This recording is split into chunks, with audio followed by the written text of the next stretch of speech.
2026 সালের এপ্রিলের প্রথমার্ধে যে কোনো দিন নির্বাচন। ইউনূস রাজনৈতিক দলসহ বিভিন্ন পক্ষে চাপের মধ্যে আগের ঘোষণা থেকে কিছুটা এগিয়ে এনে ত্রয়োদশ জাতীয় সংসদ নির্বাচনের সম্ভাব্য নতুন সময় ঘোষণা করেছেন প্রধান উপদেষ্টা মোহাম্মদ ইউনূস।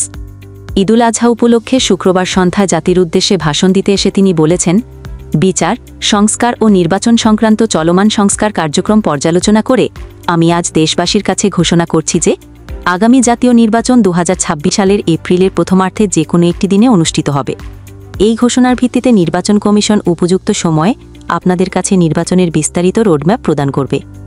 তিনি বলেন, আমরা যারা এই নির্বাচনে ভোটার হব তারা অত্যন্ত সৌভাগ্যবান এবং সৌভাগ্যবতী।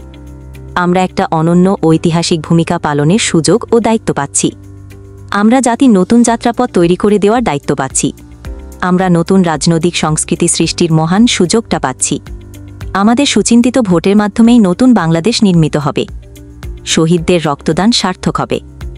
আশা করি বিষয়টা নিয়ে চিন্তাভাবনা করেই সবাই ভোট কেন্দ্রে যাব এবং দৃঢ় প্রত্যয়ে ভোট দেব। এখন থেকে ভাবনা চিন্তা শুরু করুন, আলোচনা শুরু করুন। এখন থেকে আপনাদের ভোটের গুরুত্বটা বুঝে নিন। আপনার এবারের ভোটের গুরুত্ব ঐতিহাসিক মানদণ্ডে দেখা হবে। ছাত্র জনতার অভ্যুত্থানে আওয়ামী লীগ সরকারের পতনের পর গত অগাস্টে মোহাম্মদ ইউনূসের অন্তর্বর্তী সরকার দায়িত্ব নেয়। গত কয়েক মাসে সরকারের গঠিত সংস্কার কমিশনগুলো যেসব সুপারিশ দিয়েছে তার ভিত্তিতে ঐকমত্য প্রতিষ্ঠার জন্য এখন রাজনৈতিক দলগুলোর সঙ্গে সংলাপ করছে ঐকমত্য কমিশন।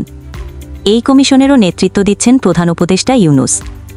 তিনি বলে আসছিলেন, নির্বাচন কবে হবে তা নির্ভর করবে সংস্কার কতটা করা হবে তার উপর। গুরুত্বপূর্ণ কিছু সংস্কার সেরে ডিসেম্বরেই নির্বাচন সম্ভব।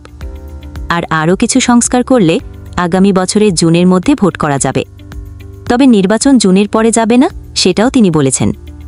কিন্তু বড় রাজনৈতিক দল বিএনপি হুমকি দিয়েছিল, ডিসেম্বরের মধ্যে নির্বাচন না হলে এরপর সরকারকে সমর্থন দিয়ে যাওয়া তাদের পক্ষে সম্ভব না হতে পারে।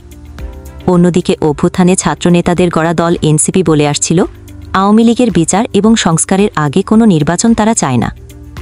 এর মধ্যে মিয়ানমারের রাখাইনে মানবিক করিডর, চট্টগ্রাম বন্দরের টার্মিনাল পরিচালনার দায়িত্ব বিদেশি কোম্পানিকে দেওয়ার গুঞ্জন এবং জাতীয় নির্বাচনের দাবি নিয়ে বিতর্কের মধ্যে ইউনূসের পদত্যাগের অভিপ্রায় ঘিরে মে মাসের দ্বিতীয়ার্ধে রাজনৈতিক সংকটের উদ্ভব হয়। সেই জটিলতা কাটিয়ে উঠতে 2 ডজন দলের প্রতিনিধির সঙ্গে ম্যারাথন বৈঠক করেন প্রধান উপদেষ্টা। সেখানে দলগুলো ইউনূস সরকারকে সমর্থনের কথা জানালেও যার যার দাবিতে অটল থাকে। তবে ওই আলোচনার পর উত্তেজনা কিছুটা প্রশমিত হয়। শুক্রবার জাতির উদ্দেশ্যে ভাষণ দিতে এসে বন্দর, করিডর, নির্বাচন সহ বিতর্কের প্রায় প্রতিটা বিষয়ে নিজের অবস্থান তুলে ধরেন ইউনূস।